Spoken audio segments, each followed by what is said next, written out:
who is running Venezuela right now, if not Delcy Rodríguez, who was sworn in officially Saturday morning and has had a lot of different things to say since then, condemning the capture of Maduro on Saturday and then pledging to cooperate with the U.S. on Sunday. Is she part of the group the president refers to running the country? Well, Joe, it's so great to be back with you and Tyler and the Bloomberg group here.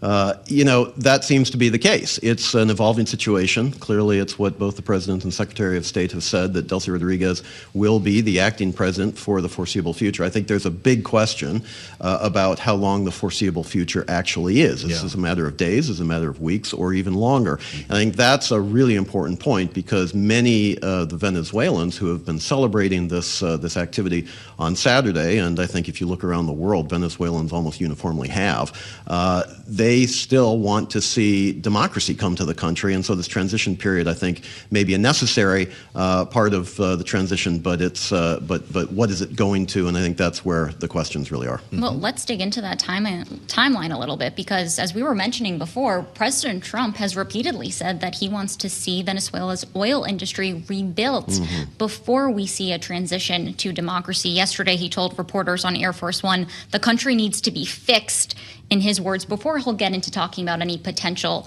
election dates. What do you make of that argument, that Venezuela needs more economic stability before we could see this democratic transition? What are the risks there, the balance, if it would result in potentially a delay in those elections taking place? Yeah, I think it's a really important point. I was involved in the State Department in the aftermath of Operation Just Cause when the U.S. invaded Panama.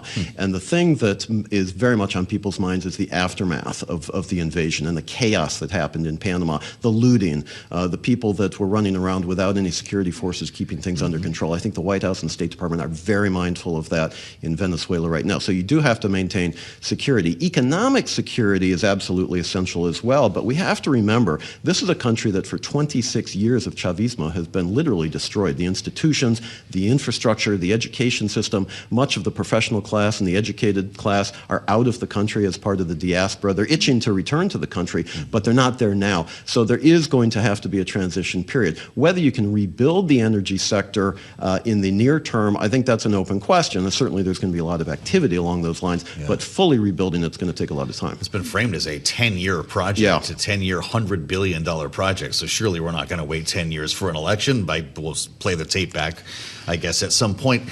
Eric, I guess I'm curious about questions the administration's decision to leave essentially the regime in place without its leader, and whether that will prompt a sort of de-Baathification, if you will, inside Caracas that could lead to more turmoil. You're talking about, roving bands on the streets of Venezuela.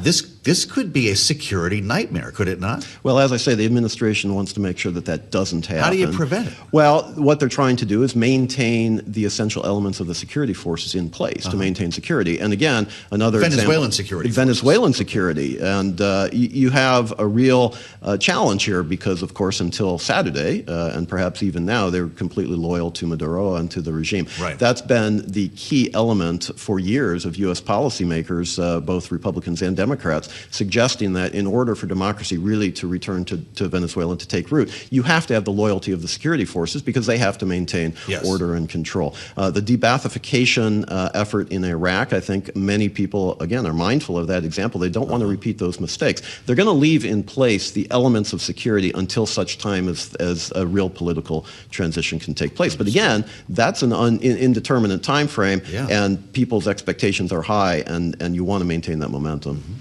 Well, when we're talking about signals, what about President Trump saying yesterday that they're considering reopening the U.S. Embassy in Caracas? What kind of message would that send? How does that sort of play into the discussion we're having here about what U.S. communication is going to look like on the ground? Because I believe the embassy's been closed since 2019. Correct. And that's actually something I've advocated for in the last 48 hours. Get the embassy reopened, get a presence on the ground, help coordinate activities both of the United States, but also, frankly, of some of the international community. There's a huge humanitarian effort that's going to have to begin.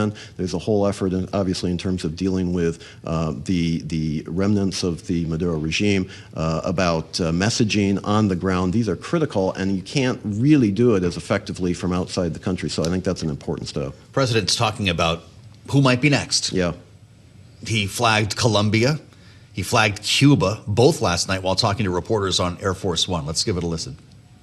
Cuba looks like it's ready to fall. I don't know if they can hold out. But Cuba now has no income. They got all of their income from Venezuela, from the Venezuelan oil. They're not getting any of it. And Cuba literally is ready to fall. And you have a lot of great Cuban Americans that are going to be very happy about this. You see Lindsey Graham standing right next to the president there. He said, just wait for Cuba. Their days are numbered. Is he right? Well, I think what that refers to is that Cuba really has been dependent on oil from Venezuela. Is it as simple as that? So we're not putting boots on the ground in Havana. How about Colombia? Could they be targeted in a similar way? I would not see that happening at all. Look, I mean, Colombia actually has presidential elections in May, parliamentary in March, but presidential elections in May. So President Petro is not going to be president much longer in Colombia anyway. He can't run for re-election. So that process is going to play itself out. But I think, look, the administration is fully occupied right now on Venezuela. They have their hands full. Yeah. This is a big deal. It's a tactical major success. They have to turn it into a strategic success. That's going to take the time and effort of the administration at the very highest levels.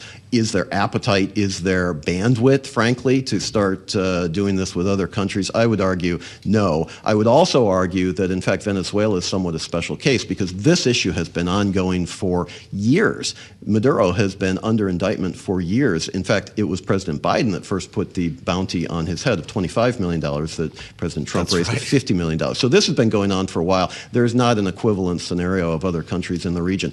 But this is something that has captured the attention of people around the region. I think you're quite right to raise it. But we'll have to see how it develops. Who's getting that money, Tyler? Do we know? Is anyone getting that reward money? I think the president did mention it. I think during the conference, he said, "I think we're gonna keep that one." Okay, maybe we will. Could I just mention one other quick thing? Super quick. Super quick is that Maduro's complaining about his circumstances in jail right now. He's been a chief torturer in Venezuela. He needs to close Helicoide, which is the main torture center. That's where the conditions are really bad.